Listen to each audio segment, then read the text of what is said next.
Adik-adik sekalian yang saya muliakan, kita sekarang sudah ada di bulan Sya'ban. Ya, habisnya bulan Sya'ban, yaitu kita udah bisa ngitung hari untuk menuju kepada bulan suci Ramadan. Di bulan Sya'ban ini, Dek, ada hari yang penting, yaitu namanya malam nisfu Sya'ban. Itu, adik-adik sekalian, saya kasih tahu nih, ini perkara penting nih. Manusia itu, Dek, yang paling penting dalam hidup tuh adalah nasibnya. Adalah jalan takdirnya. Adalah ketetapan Allah kepadanya. Ada orang sama Allah dikasih nasibnya bagus. Ada orang sama Allah dikasih nasibnya kurang beruntung. Gitu ya. Orang kalau nasibnya bagus, itu hidupnya bahagia gitu, lebih cenderung untuk bahagia, lebih cenderung untuk nikmat, lebih cenderung untuk selalu seneng gitu. Ya, seneng hatinya gitu. Itu namanya orang-orang yang beruntung. Orang-orang yang nasibnya bagus. Enggak mesti cakep. Ada berapa banyak orang cakep tapi nasibnya enggak bagus. Enggak mesti kaya. Ada berapa banyak orang kaya tapi nasibnya enggak bagus. Teman-teman saya sekalian, orang tuh nasib bagus itu enggak tergantung sama hal-hal yang seperti itu. Nasib bagus itu adalah keberuntungan, ya, adalah keberuntungan hidup gitu. Saya ingat dulu abah saya pernah ngomong gitu tuh, kata abah, nak, orang hidup tuh yang penting nasib. Maka kalau kamu pengen nasibmu bagus, jangan pernah tinggal Allah, sebab Allah adalah satu-satunya yang pegang nasib manusia. Saya ingat guru saya Hubaba Bahiyah. Beliau itu dulu kalau ketemu saya sering banget beliau usap muka saya gini. Diusapnya muka saya. Terus bilang, "Asa nasibik zain Halim. Asa nasibik zain." Gitu. Mudah-mudahan nasib kamu bagus, Halimah. Mudah-mudahan nasib kamu bagus. Dan saya merasa bahwa doa Hubaba Bahiyah buat saya, setidaknya di dunia ini saya merasa doa beliau tuh mustajab gitu. Jadi saya biar kata nggak cakep-cakep amat, biar kata nggak kayak-kayak amat, biar kata nggak pinter-pinter amat, tapi saya merasa sebagai seseorang yang bernasib baik. Kalau nggak baik nasib saya nggak akan berkumpul di depan adik-adik pada sore hari ini. Saya nggak akan pegang mic di sini. Saya nggak akan ketemu sama kamu sebagai seseorang yang kamu dengarkan. Betul nggak? Nasib saya bagus. Nah, adik-adik sekalian, saya berharap mudah-mudahan nasib ini terus bagus gitu. Sampai dengan di akhirat nanti. Jangan sampai jatah saya dari bagusnya nasib hanya di dunia aja. Mudah-mudahan sampai di akhirat saya jadi orang yang beruntung, bernasib bagus, bisa pandang wajah Nabi Muhammad, bernasib bagus dengan dihisab dengan hisaban yang mudah, bernasib bagus meraih ridhonya Allah, bernasib bagus bisa masuk surga, bernasib bagus bisa berjumpa dengan perempuan-perempuan mulia, bernasib bagus dengan bisa mandang wajah Sayyidah Fatimah, bisa mandang Sayyidah Khadijah, bernasib bagus di padang mahsyar nanti nggak dibikin panas, nggak dibikin sakit, nggak dibikin sulit. Saya berharap nasib saya terus bagus.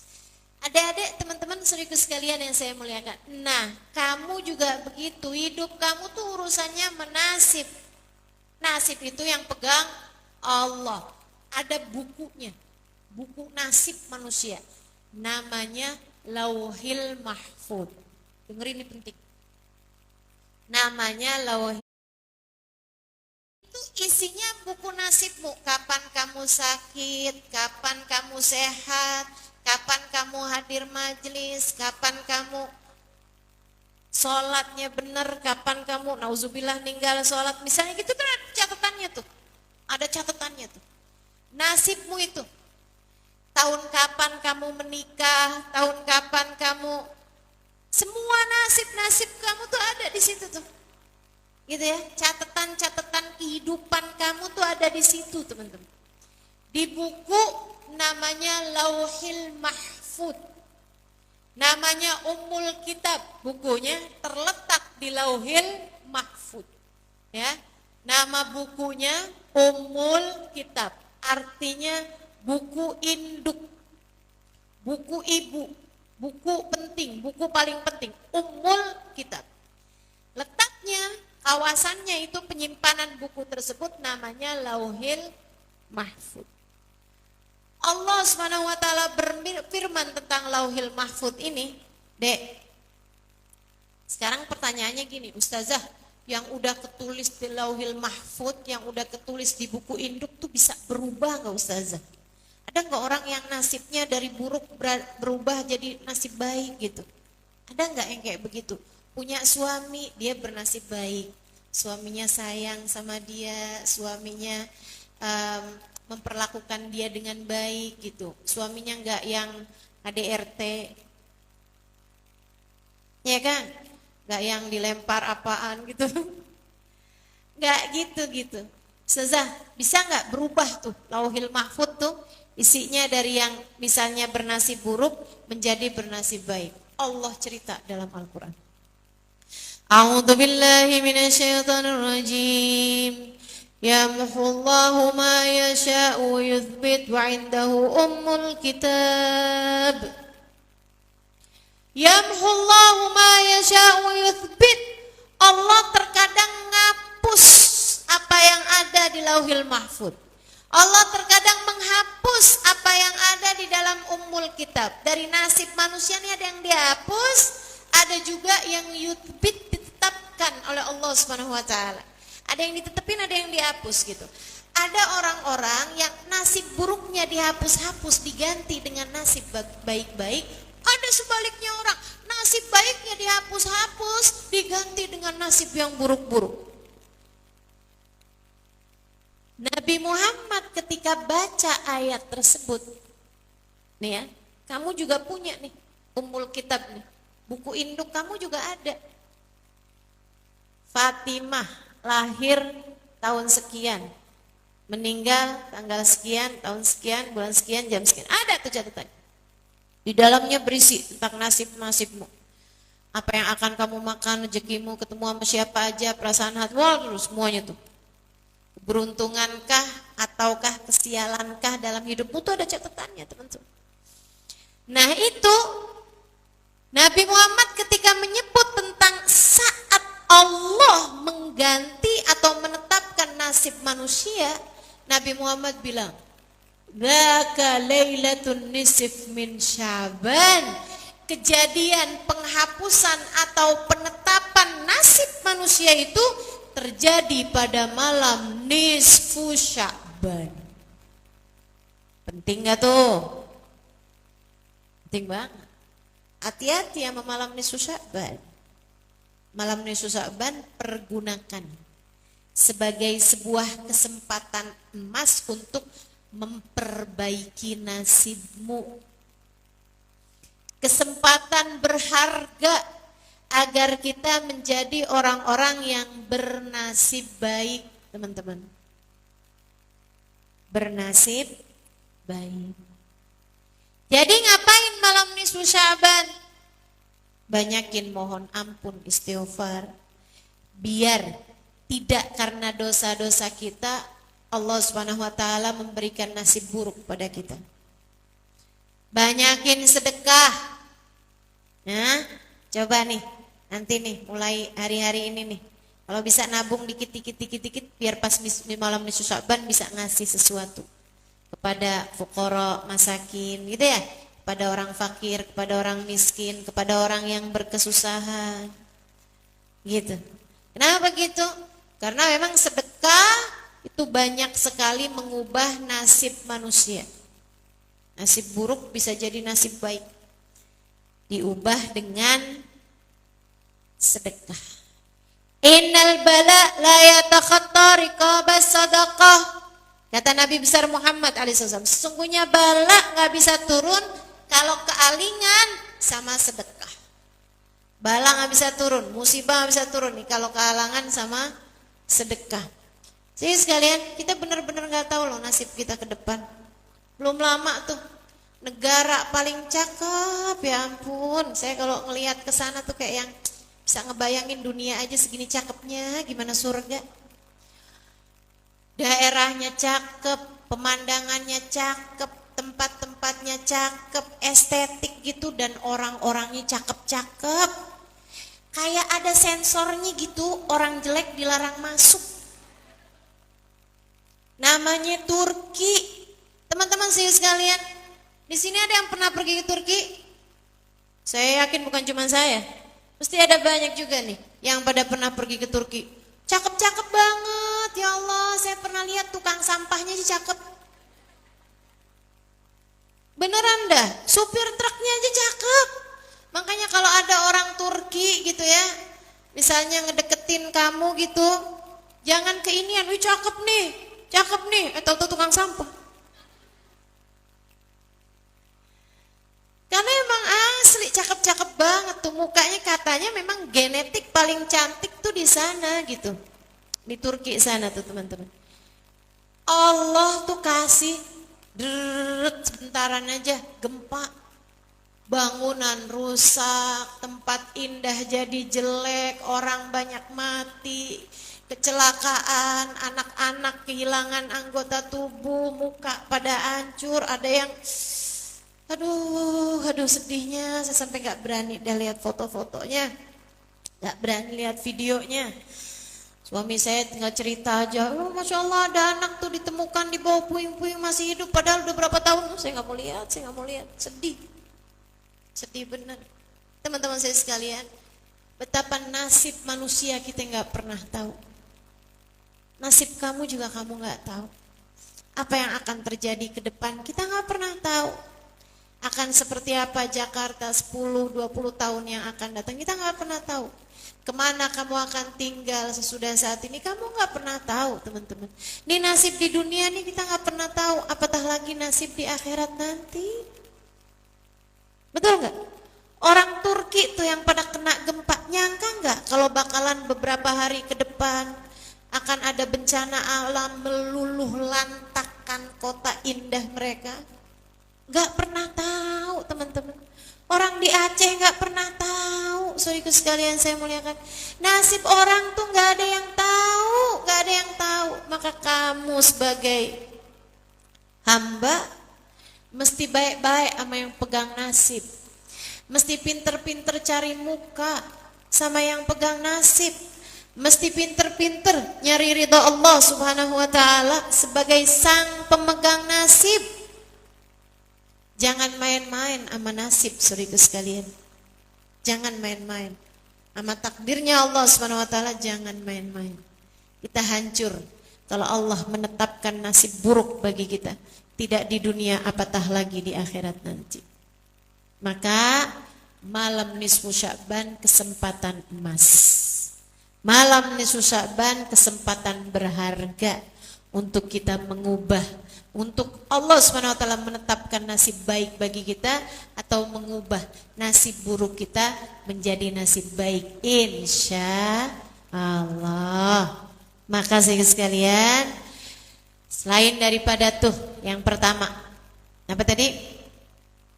Banyakin istighfar, minta maaf sama Allah. Kemudian yang kedua apa tadi?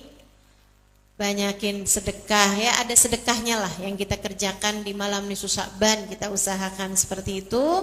Kemudian yang ketiganya, adik-adikku sayang, amalkan apa yang diamalkan oleh para ulama-ulama kita yang banyak mengatakan bahwa ini bersandar dari apa yang dilakukan oleh para sahabat Nabi Muhammad. Bahkan ada juga yang mengatakan bahwasanya ini bersanad kepada baginda Nabi besar Muhammad sallallahu alaihi wasallam. Meskipun memang Dek, sampai saat ini para ulama belum, maksudnya tidak menemukan ada hadis yang menceritakan hal ini secara detail. Akan tetapi adik-adik saudaraku sekalian, amalan ini dilakukan oleh para ulama sepanjang zaman sampai ke zaman sekarang ini. Kalau ada yang bilang misalnya, itu ulama-ulama Indonesia aja tuh ngajar-ngajarin yang nggak diamalin menabi tuh perkara bid'ah tuh.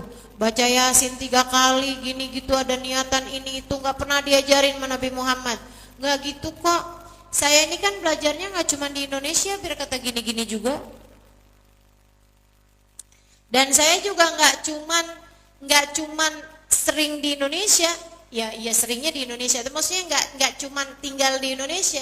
Saya juga sekali jalan-jalan ke negeri Malaysia, ke negeri Singapura, ke negeri Brunei. Saya juga sekali jalan agak jauhan tuh ke Uni Emirat Arab, ke Mesir. Adik-adik saudaraku sekalian yang saya muliakan, ke mana-mana negara juga, ke Australia juga, dan ke tempat-tempat yang lain. Nah, saya perhatikan amalan malam nisfu Sya'ban tidak hanya diamalkan oleh orang-orang di Indonesia, akan tetapi di berbagai macam belahan dunia. Dan saya ingat hadisnya baginda Nabi besar Muhammad sallallahu alaihi wasallam, lan yajtami' ummati ala dhalalah, umatku tidak akan bersepakatan dalam kebatilan. Umatku tidak akan sepakat dalam perbuatan batil, dalam perbuatan gak benar, dalam kesesatan tuh umatku gak akan sepakat. Saudaraku sekalian saya muliakan, nyatanya saya pesantren pertama di Darul Ghawad Dakwah. Kalau malam nisfu Sya'ban ngapain? Baca Yasin 3 kali. Guru-guru kami dari berbagai macam negara, teman-teman, sepakat semuanya. Ahli sunnah wal jamaah malam nisfu Sya'ban baca Yasin 3 kali dengan niatan yang sama. Nah, habisnya itu dengan niatan yang sama yang diamalkan orang-orang. Nanti akan saya sampaikan niatannya.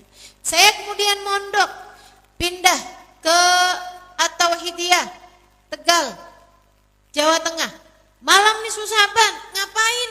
Kiai saya dan semua orang-orang secara umum mengamalkan baca Yasin 3 kali. Ilmu beliau bersanad kepada Darul Hadis Malang, kemudian bersanad kepada gurunya sampai kepada baginda Nabi besar Muhammad sallallahu alaihi wasallam. Baca Yasin 3 kali di malam nisfu Sya'ban. Habis itu saya pindah ke Al-Anwar, Sarang, Rembang, Jawa Tengah, perbatasan dengan Jawa Timur. Saya berguru kepada Kiai Haji Maimun Zubair, salah satu ulama terkemuka, murid terakhir dari Syekh Ahmad Zaini Dahlan, penulis kitab Ad-Dahlaniyah, penulis kitab fikih, kitab tafsir Quran dan lain-lain sebagainya. Ulama terkemuka pada zamannya, mufti Mekah pada zamannya. Teman-teman sekalian, beliau juga berguru tentu saja kepada guru beliau yang terkenal, Sayyid Alawi. Sayyid Alawi, dari cintanya kepada gurunya, beliau meninggal di kota Mekah dan dimakamkan di area pekuburan yang sama dengan gurunya, didekatkan dengan makamnya Sayyid Alawi bin Abbas Al-Maliki, ayahandanya Sayyid Muhammad. Teman-teman saya sekalian, di Mbah Mun ini di Al-Anwar, setiap malam nisfu Sya'ban kita baca apa? Yasin 3 kali. Itu saya mau tanya tuh, yang ngebid'ah-bid'ahin Yasin 3 kali itu, yang bilang bahwa nggak perlu, hadisnya maudhu, begini begitu, jangan baca Yasin 3 kali, itu adalah bid'ah. Kullu bid'atin dalalah wa kullu dalalatin finnar. Semua perkara bid'ah adalah sesat, semua sesat membawa ke neraka. Jadi maksud dia baca Yasin masuk neraka. Itu kan rada aneh kedengarannya ya. Saya mau tahu tuh bergurunya sama siapa itu pada. Teman-teman saya sekalian, sebab yang saya tahu, saya berguru ke sana kemari, dari ulama ke ulama, dari ahli hadis ke ahli tafsir, dari ahli tafsir ke orang-orang mulia, orang-orang saleh. Teman-teman saudariku sekalian, semuanya ngajarin yang sama, malam nisfu Sya'ban baca Yasin 3 kali. Habis itu saya berangkat pergi ke kota Tarim, Hadramut Yaman. Saya berguru kepada Habibana Umar bin Hafidh. Saya pun juga kemudiannya, sesudahnya saya berguru kepada Habib Zain bin Smith. Saya berguru kepada ulama-ulama di kota Tarim, malam nisfu Sya'ban baca Yasin 3 kali. Di semua masjid-masjidnya, di semua surau-suraunya, musala-musalanya, di rumah-rumah orang, semuanya sepakat baca Yasin 3 kali malam nisfu Sya'ban dengan niatan yang sama.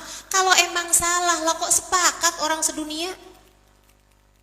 Aneh banget kan? Kalau emang nggak bener gitu, kok bisa ulama-ulama ngerjain semuanya gitu?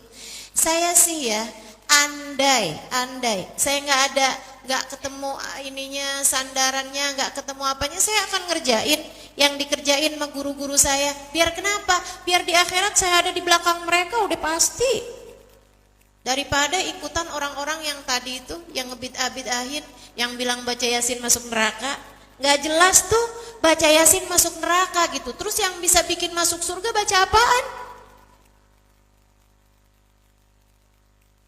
Saudaraku sekalian yang saya muliakan, Yasin likulli syai'in qalb wa qalbul Qur'an Yasin.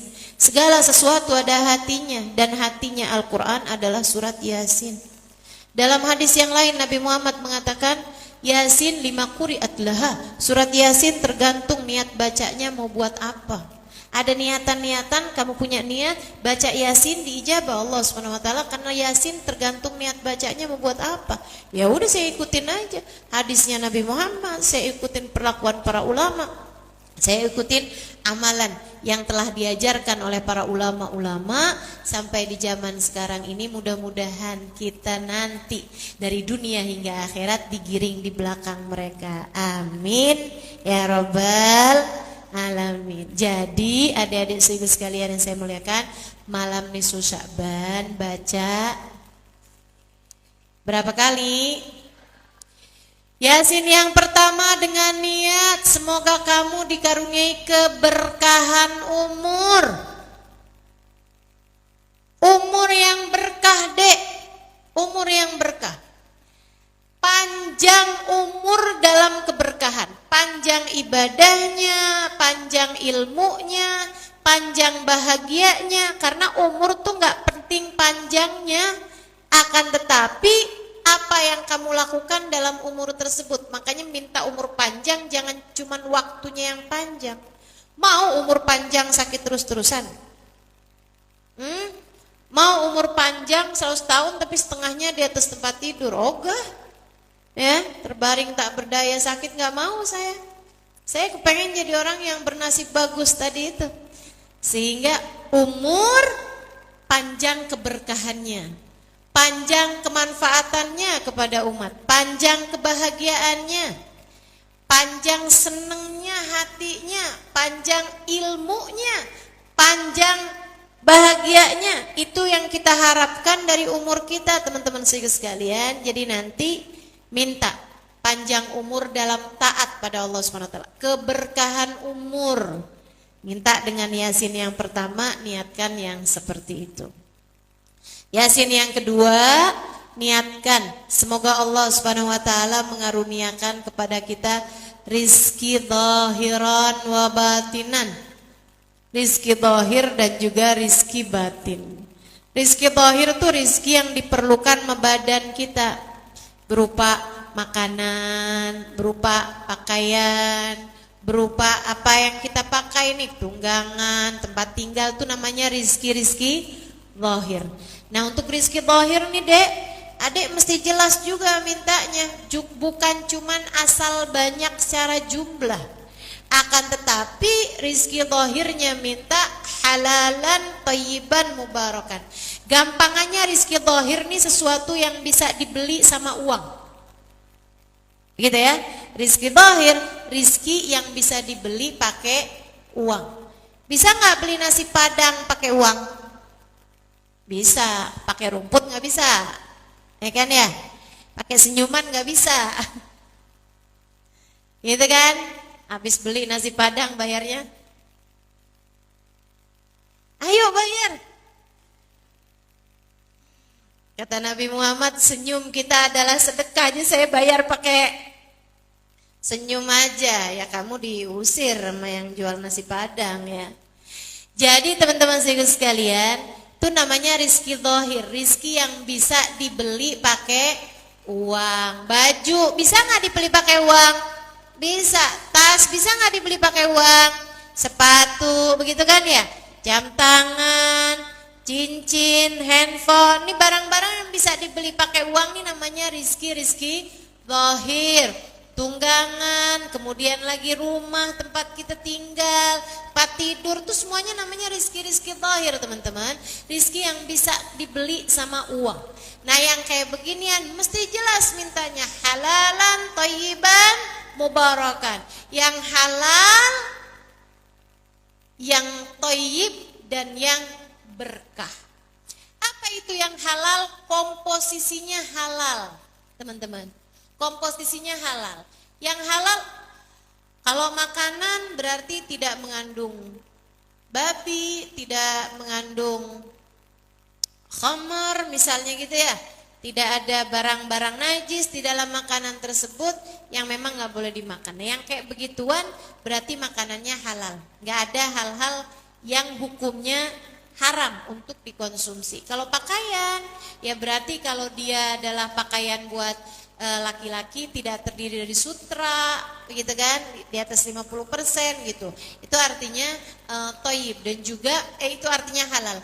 Teman-teman sekalian, termasuk juga kalau kita nih pakai pakaian yang halal, artinya pakaiannya tersebut ketika dibuat tidak ada terdiri dari barang-barang yang hukumnya najis. Begitu sekalian. Soalnya banyak tuh kayak sepatu dari kulit BABI, gitu kan? Ada tuh, gitu kan? Itu hukumnya berarti rezeki, akan tetapi tidak halal. Halalan thayyiban. Thayyiban itu barangnya bisa jadi halal, tapi dibelinya pakai duit haram. Duit haram tuh duit kayak gimana? Duit hasil korupsi, itu duit haram, adik-adik sekalian. Uang hasil nyuri itu hukumnya haram. Ngambil duitnya orang tanpa seizinnya kemudian dipakai. Bahkan buat ibu-ibu juga nih, bilangin emak-emaknya jangan suka ngambil duitnya. Duitnya suami gitu kan ya. Jangan ngambil duitnya suaminya. Jangan kalau misalnya lagi nyuci terus pas lagi dirogoh-rogoh sebelum nyuci tuh ternyata nemu duit, jangan dianggap alhamdulillah rezeki istri soleha. Itu bukan punyamu. Kalau kamu mau halal ya mesti minta izinnya kepada suami. Mohon maaf ya, barang yang sudah ditemukan tidak bisa dikembalikan. Begitu kan? Nah, jadi begitu teman-teman sekalian, harus yang thayyib. Yang thayyib artinya bukan milik orang lain, nggak dapat dari hasil nipu, nggak dapat dengan jualan, tapi dengan menipu, ada cacatnya, ada aibnya, nggak dibilangin, tuh nipu namanya. Halo, ya. Jadi kita berusaha untuk mendapatkannya lewat jalan yang halal, lewat jalan yang halal, sehingga hartanya jadi harta yang thayyib. Kemudian yang ketiganya rizkinya rizki yang berkah. Rizki itu kalau berkah, dagang dengan penuh takwa, dagang dengan penuh cinta, itu kalau dipakai buat barang-barang bagus, gampang. Rezeki itu kalau halal dan berkah, teman-teman sekalian, itu selalu mengalirnya kepada kebaikan-kebaikan. Akan tetapi rizki kalau dari jalan yang haram, kepakainya bakal buat sesuatu yang haram-haram juga. Saya ceritain, saya punya kiai itu ya, yang di Tegal, satu waktu cerita, hati-hati Syarifah dari harta yang haram, karena itu nanti akan ngerusak kehidupan kita dan akan larinya kepada hal-hal haram terus-terusan. Beliau kemudian bilang, emang tuh uang tuh kalau halal dia akan nyari pemilik-pemiliknya dan semuanya urusan-urusan halal. Tapi kalau misalnya haram, dia juga bakalan nyari tuh pemilik-pemiliknya yang haram-haram semuanya gitu. Makanya naudzubillah, liatin aja. Saya juga udah sering bilang teman-teman saya, ada yang kerjanya di institusi yang lahan basah gitu, yang banyak orang di sekitarnya tuh pada korupsi apa segala macam. Saya bilangin sama dia, hati-hati, bilangin sama suami kamu jangan pernah berani sama yang haram-haram, suap, korupsi, hati-hati benar-benar. Terus dia bilang, iya Ustazah, saya selalu ingetin suami Ustazah, dan kami juga udah lihat Yang berani-berani sama yang haram-haram tuh ustazah, anaknya banyak yang kena narkoba, suaminya pada punya, ya gitulah, cewek-cewek inian ya, bener gak bener lah gitu. Barang haram hanya akan larinya kepada hal-hal yang haram-haram. Terus nih kiai saya ini cerita, beliau bilang, saya satu hari nih Syarifah, dia bilang, saya itu mau jalan dari Tegal ini ke Jakarta. Baru saya keluar mobil nih sama supir saya berdua, saya diberhentiin sama ada seorang, mohon maaf ini ya, nggak semua kayak begitu, tapi kebetulannya diberhentikan sama seorang polisi yang kerjaannya kayaknya suka nilang orang, kemudian minta uang damai. Orang ngeluarin uang damai ini hatinya damai apa hatinya sebenarnya nggak terima? Terpaksa kan, kesel kalau ditangkap ya kan? Gitu, Masya Allah. Dia bilang, saya mau biasanya diberhentiin nih sama polisi gitu kan. Bukan mau nilang, bukan, emang baru keluar dari pondok pesantren juga. Oh kiai mau jalan. Oh Masya Allah kiai mau kemana nih? Iya mau ke Jakarta. Dia kemudian karena ketemu sama ulama, ketemu sama kiai, emang biasa kebiasaan banyak orang di Indonesia sini, kalau ketemu sama ulama sama kiai itu suka ngamplopin gitu loh. Termasuk orang ini juga kemudian ngeluarin uang, masukin ke amplop, di salamin kiainya, salam tempel gitu kan. Ada istilahnya tuh namanya salam tempel. Adik-adik nggak tahu kan salam tempel, saya tahu tuh. Banyak soalnya yang suka nyalamin tempel sama saya. Akhirnya kemudian disalam tempelin lah kiai itu, masukin nih ke saku gitu kan, masukin ke saku. Udah jalan tuh, dia bilang subhanallah Ipa, di tengah jalan mobil saya ditilang. Akhirnya saya keluarin 250.000. Saya liatin isi amplop yang tadi itu ada 500.000. Saya keluarin 250.000, saya kasihin tuh sama polisinya. Kita pun dijalanin lagi. Saya bilang sama supir saya, ini kita nih masih akan ditilang sekali lagi nih. Bener aja, sebelum nyampe ditilang sekali lagi.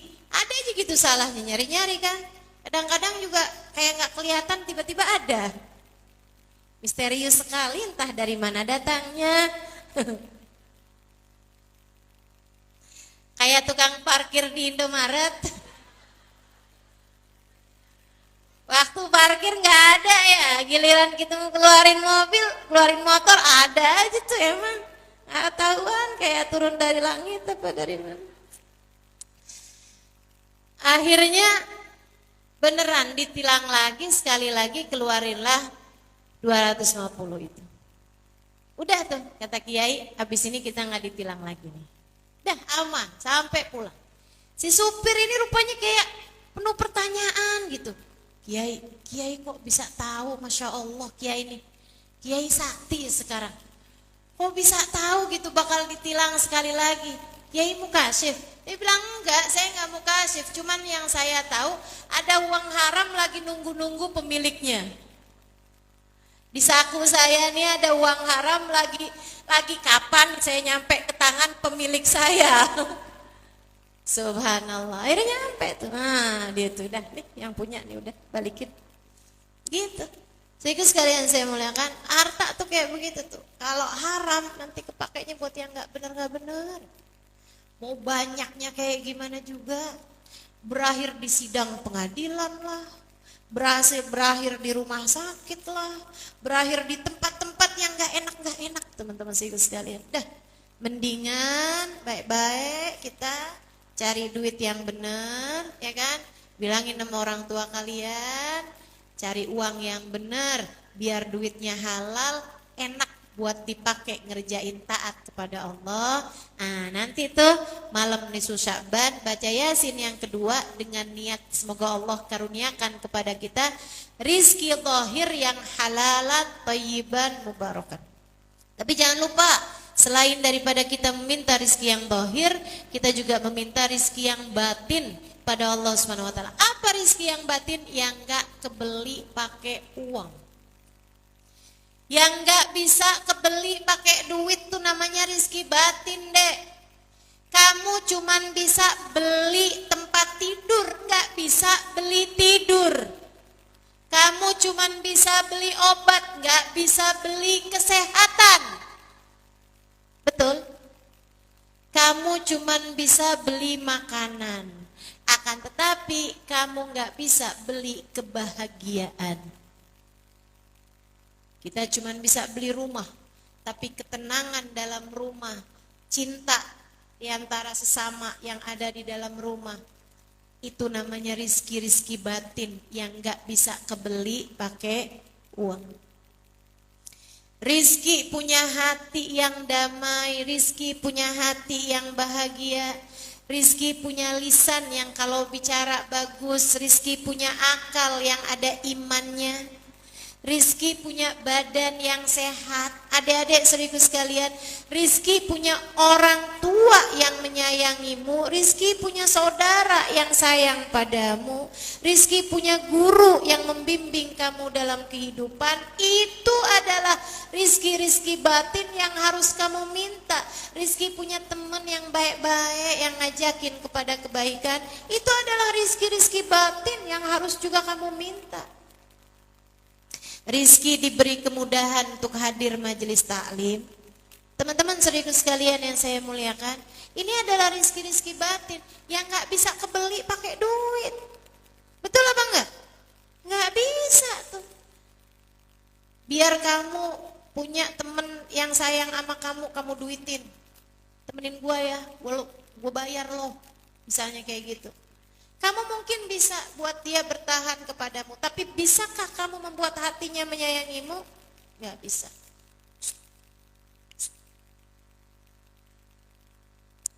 Sehingga sekalian yang saya muliakan, adik-adik semuanya, maka minta rizki zahir yang halalan thayyiban mubarakan, minta rizki batin pada Allah Subhanahu wa ta'ala. Semua yang kita perlukan, kasih sayang, cinta dan lain sebagainya, kita minta pada Allah Subhanahu wa ta'ala. Khair, lutuf, afiyah, itu adalah rizki batin yang harus senantiasa kita mintakan kepada Allah. Adanya saudara sekalian yang saya muliakan, rizki iman, rizki sifat-sifat baik dalam hati, rizki diberi qanaah, diberi syukur, diberi tawadhu, diberi sabar. Itu rizki batin yang gak bisa kamu beli pakai duit. Kamu gak bisa tuh datang ke toko, ke apotik misalnya, saya minta dong vitamin untuk bikin saya lebih qanaah. Gak ada yang jual. Minta dong suplemen iman. Minta dong himmah ibadah. Gitu ya. Gak ada yang jual, yang punya Allah. Allah yang bisa ngasih kepada kita. Rizki berupa akhlak mulia, ada banyak hal. Rizki berupa cinta kepada orang soleh. Rizki berupa dicintai orang-orang soleh. Waduh, itu dah gak kebeli teman-teman saya sekalian. Gak kebeli. Kamu harus minta kepada yang punya. Siapa yang punya? Allah Subhanahu wa ta'ala. Yasin kedua niatin seperti itu. Kemudian yang terakhir kamu baca Yasin yang ketiga dengan niat semoga kamu dikaruniai husnul khotimah, kematian yang baik. Di saat meninggal dunia, kamu meninggal dunia dalam keadaan baik. Kematian yang paling ringan, kematian yang paling nikmat, teman-teman saudaraku sekalian. Masya Allah, Masya Allah. Dan itu tuh ya, kalau dibilang mahal, enggak mahal juga, bisa gitu kita raih. Kalau dibilang murah, enggak murah juga, sebab enggak semua orang dikasih. Kalau rezeki yang dohir-dohir tadi tuh malah banyak yang dikasih. Biar kata orang-orang dimurka sama Allah, orang-orang enggak beriman sama Allah, banyak yang dikasih usaha yang halal gitu kan. Usahanya gede, jualan ini, jualan itu, besar gitu. Dia dikasih sama Allah rezeki-rezeki yang dohir seperti itu teman-teman. Akan tetapi kalau rezeki yang batin termasuk juga yang tadi saya sampaikan ya, kematian dalam husnul khatimah, hanya hamba-hamba tercinta di sisi Allah yang dikaruniakan. Maka kita benar-benar mesti minta sama Allah. yang khusyuk, sebab yang bisa menetapkan iman Islam saat kematian kita datang hanyalah Allah Subhanahu wa taala. Yuthabbitullahu alladhina amanu bil qawli tsabit fil hayatid dunya wa fil akhirah. Hanya Allah lah yang menetapkan keimanan di hati hamba-hambanya, baik di dunia hingga sampai di akhirat. Nih adik-adik, kita mesti benar-benar minta sama Allah Subhanahu wa taala, ya Allah, ya Allah biha, ya Allah biha, ya Allah bihusnil khatimah, ya Allah biha, ya Allah biha, ya Allah bihusnil khatimah. Harus benar-benar kita minta sama Allah. Ya Allah, kematian dalam keadaan yang baik-baik ya Allah. Kematian yang indah-indah ya Allah. Sehingga sekalian yang saya muliakan, itu tadi yang saya bilang ya, kalau dibilang barang mahal, ya nggak mahal juga sih. Nyatanya ada orang-orang di sekeliling saya yang dikasih kematian yang indah gitu. Ada tuh teman saya, dia pernah nanya sama saya, Ustazah, kalau meninggal dunia tuh malam hari Jumat gitu, malam Jumat bagus Ustazah. Bagus saya bilang. Orang tuh kalau meninggal, asalkan meninggal bawa iman, jatuhnya hari Jumat atau malam Jumat, dia aman dari azab kubur. Selamanya Ustazah? Iya selamanya. Oh. Kapan waktu lagi? Nanya lagi. Ustazah, kalau meninggal bulan Rabiul Awal, bagus Ustazah. Saya bilang bagus, Nabi Muhammad tuh meninggalnya bulan Rabiul Awal. Sebagaimana Nabi Muhammad juga wafat, sebagaimana Nabi lahir Rabiul Awal, Nabi juga wafat di bulan Rabiul Awal. Makanya saya sering bilang, orang tuh kalau Rabiul Awal, peringatan-peringatan tentang Nabi Muhammad memang jatuhnya Rabiul Awal. Peringatan kelahiran Rabiul Awal, peringatan bi'tsah Rabiul Awal, peringatan wafat juga Rabiul Awal. Bikin haul Nabi Muhammad, Rabiul Awal juga jatuhnya gitu. Terus dia bilang, apaan lagi, nanya lagi. Dia bilang, Ustazah, waktu paling bagus tuh kapan sih? Saya bilang, sepertiga malam terakhir. Itu adalah waktu yang terbaik. Buat meninggal juga Ustazah? Iya, buat meninggal juga itu juga mau waktu yang terbaik. Karena waktu turunnya rahmatnya Allah SWT. Kapan waktu? Dia meninggal dunia malam Jumat bulan Rabiul Awal sesaat menjelang subuh. Teman saya biasa sama dia, biasa jalan bareng dia gitu. Meninggal kayak gitu, biasa-biasa aja orangnya. Ya itu dia yang saya bilang gitu. Karena memang husnul khotimah itu sesuatu karunia dari Allah Subhanahu wa taala. Allah kasih kalau kamu minta. Kalau kamu nggak minta belum tentu dikasih. Kan gitu. Sebab kita memang akan diberi sesuai dengan apa yang kita minta gitu. Sehingga sekalian saya muliakan, nih 3 bulan yang lalu Umi saya meninggal. 3 bulan 10 hari. Baru habis 100 harian saya beberapa hari yang lalu. Saya ketika melihat Umi saya meninggal, saya tahu bahwa ternyata husnul khotimah adalah sesuatu yang dekat sebenarnya. Asalkan kita berkehidupan dengan kehidupan yang baik. Sehingga sekalian saya muliakan, 5 hari sebelum itu saya ada bahas mengenai kematian di majelis di Indramayu bersama dengan umi saya gitu. Umi saya hari itu masih sehat, bahkan beliau yang baca doa maulid di majelis besar di dekat rumah kami di Indramayu sana. Waktu itu turun hujan, sehingga saya akhirnya kemudian bilang, kalau hujan begini nih waktu kita berdoa, ibu-ibu mari kita berdoa. Kita minta kepada Allah rahmatnya Allah mengiringi langkah perjalanan kita di saat ajal nanti menjemput kita. Kita doa, ya Allah rahmati saya kalau kematian datang menjemput saya, ya Allah rahmati kita ya Allah saat kematian menjemput kita ya Allah.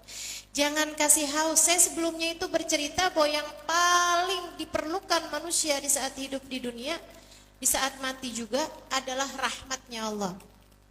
Saya cerita bahwa di saat ajal datang menjemput, itu orang dikasih haus. Kalau sakaratul maut tuh adik-adik, itu dikasih haus yang membuat orang tuh kalau meninggal dunia rata-rata mulutnya terbuka. mulutnya nganga. Hampir semua orang meninggal dunia mulutnya terbuka. Kenapa? Haus. Itu guru kami Sayyidil Habib Umar bin Hafid mengatakan, hausnya kalau dikasih minum 1 galon nggak hilang. Kenapa? Karena hausnya bukan dari air tapi haus dari rahmatnya Allah. Saya di kajian itu tuh doa. Saya bilang, ya Allah jangan kasih haus kami di saat ajal datang menjemput kami. Jangan kasih susah, jangan kasih sakit ya Allah, kami nggak tahan terhadap semua itu. Saya doa Umi, saya nangis, doa terus. 5 hari kemudian Umi saya meninggal dunia. Teman-teman saya sekalian, adik-adik semuanya, Umi saya waktu meninggal dunia itu, adik saya yang saat itu berada bersama dengan Umi, saya bilang, maaf saya nggak tahu kalau Umi mau meninggal. Saya malah panggil suster karena saya nggak tahu kalau itu Umi mau meninggal. Dia bilang karena Umi mau meninggal itu nggak kenapa-napa. Maksudnya Umi saya tuh nggak kelihatan kesakitan, nggak kelihatan kehausan. Dia bilang sama saya, Kak Ima waktu itu bilangnya katanya orang kalau mau meninggal kehausan. Umi nggak kehausan Kak, Umi bahkan nggak buka mulut, Umi bahkan nggak minta air. Dia bilang Umi nggak minta itu semuanya. Saya sampai kayak merasa kecolongan gitu, dia bilang. Umi saya itu nggak kenapa-napa, nggak kehausan, nggak kesakitan, nggak kehausan, nggak kenapa-napa. Beliau hanya sekilas menggigit bibirnya, kemudian berkata, ya Rasulullah, ya Rasulullah, ya Rasulullah. Menghembuskan nafasnya yang terakhir dengan diiringi senyuman sesudah berulang-ulang kali memanggil ya Rasulullah. Kayak punya cinta gitu.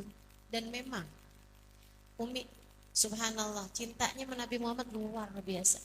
Hiburan buat Umi tuh baca maulid. Hiburan buat Umi kalau di rumah tuh buka channel YouTube saya buat dengerin saya bercerita tentang Nabi Muhammad gitu. Buka YouTube dari ulama-ulama, ustadz-ustadz yang lain-lain juga dengerin, terutamanya tentang Nabi besar Muhammad SAW. Belakangan kayak 3 bulan sebelum kewafatan beliau, Umi saya suka bilang, Umi kangen sama Rasulullah ya Allah, Umi pengen ketemu sama Rasulullah. Gitu. Kakak saya suka bilang gitu, Mi, ketemu sama Rasulullah mah boleh aja Mi, kan gak harus meninggal Mi. Kayak nada Umi tuh kayak Umi mau meninggal aja gitu. Umi kangen sama Rasulullah, Umi pengen ketemu sama Rasulullah. Kayak gitu. Subhanallah. Saat meninggal dunia, saya lagi di sini, lagi di Jakarta, saya lagi mimpin maulid, adik-adik. Saya lagi mimpin maulid, saya lagi qiyam, saya lagi doa, benar-benar ucap salam. Saya bilang Rasulullah tolong liatin Umi saya, tolong liatin Umi saya. Dia adalah umatmu dan dia sangat mencintai. Subhanallah, dedek sekaligus sekalian, Umi saya meninggal dunia dalam keadaan sangat mudah. Dan subhanallah, itu jenazahnya waktu dikuburin, adik-adik jalan dari pondok pesantren kami di Indramayu sana menuju ke pemakaman Habib Muhammad bin Abdurrahman Asgaf, kakeknya Umi saya, itu jenazahnya lari. Sampai yang ngikutin tuh ikut lari-lari juga gitu. Saya baru tahu ada cerita jenazah lari itu waktu saya ngelihat Umi saya.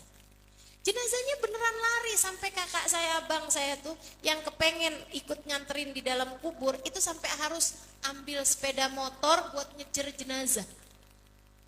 Dibawanya tuh sampai lari-lari. Yang bawa jenazahnya dia bilang, kita tuh sampai kayak keduluan terus kayak lagi dikejar-kejar gitu, subhanallah. Kayak enggak sabar lagi untuk berjumpa dengan kekasih hatinya. Masya Allah. Jadi adik-adik saudaraku sekalian, kematian yang indah itu ternyata memang beneran ada. Kematian yang indah itu ada. Dan itu dekat dengan kehidupan kita. Sekurangnya dekat dengan kehidupan saya. Dan bukankah saya dekat dengan kehidupanmu? Maka kematian-kematian yang indah sangat dekat dengan kehidupan kita. Dan kita pun bisa menjadi salah satu dari yang meraihnya jika kita sungguh-sungguh meminta kepada Allah Subhanahu wa ta'ala. Yang serius minta kematian dalam husnul khotimah, dalam keadaan yang paling indah, dengan berbekal cinta kepada Allah, cinta kepada Nabi besar Muhammad sallallahu alaihi wasallam. Cinta yang cukup untuk membuat kita berjumpa dengan Allah dalam keadaan Allah ridha, dengan cinta yang cukup untuk membuat kita berjumpa dengan Nabi besar Muhammad dalam keadaan Nabi Muhammad ridha kepada kita. Minta adik-adik, mumpung masih ada kesempatannya. Kalau kamu mintanya di saat ajal datang menjemput, belum tentu sempat. Kamu juga perlu minta buat orang tua kamu kematian yang paling indah. Insya Allah Allah ijabah kok kalau kita minta. Allah kan zat yang maha baik, kalau kita minta dikasih. Allah zat yang maha dermawan, kalau kita minta dikasih. Maka biar gak nyesel nanti di saat malam nisfu Sya'ban yang serius, baca yasinnya yang serius, doanya yang serius, yasin yang ketiga, niat minta sama Allah SWT dikaruniai kematian dalam husnul khotimah. Amin ya rabbal alamin. Begitu kan ya? Ustazah dari sekarang amat minta husnul khotimah. Nah kan kita umur gak tahu deh. Betul gak? Gak tahu kita nih sama umur. Bener-bener asli gak tahu. Ya Allah, ya Allah. Nih, di keluarga kita aja pasti ada orang-orang yang meninggal muda. Betul gak? Di antara teman-teman kita aja ada yang meninggal pada muda-muda. Kamu kalau gak percaya pergi dah ke rumah sakit. Yang masih kecil meninggal, yang bayi meninggal, umur belia meninggal 9 tahun, 10 tahun, 12 tahun, 15 tahun, 17 tahun, udah mau nikah kurang berapa hari meninggal, ada. Ada, Masya Allah, Masya Allah. Masya Allah. Makanya kita perlu cuman minta sama Allah SWT, semoga apabila datang ajal menjemput kita, kita dimatikan dalam keadaan yang paling indah. Imannya indah, takwanya indah, gak bawa dosa, indah tuh kan? Ya, bawa cinta kepada Nabi Muhammad, bawa dicintai sama orang-orang soleh, para wali-wali sayang sama kita. Oh, udah indah banget itu. Meninggalnya disambut hamba-hamba tercinta di sisi Allah SWT. Mudah-mudahan Allah sampaikan kita kepada kemuliaan kematian insya Allah. Amin ya rabbal alamin.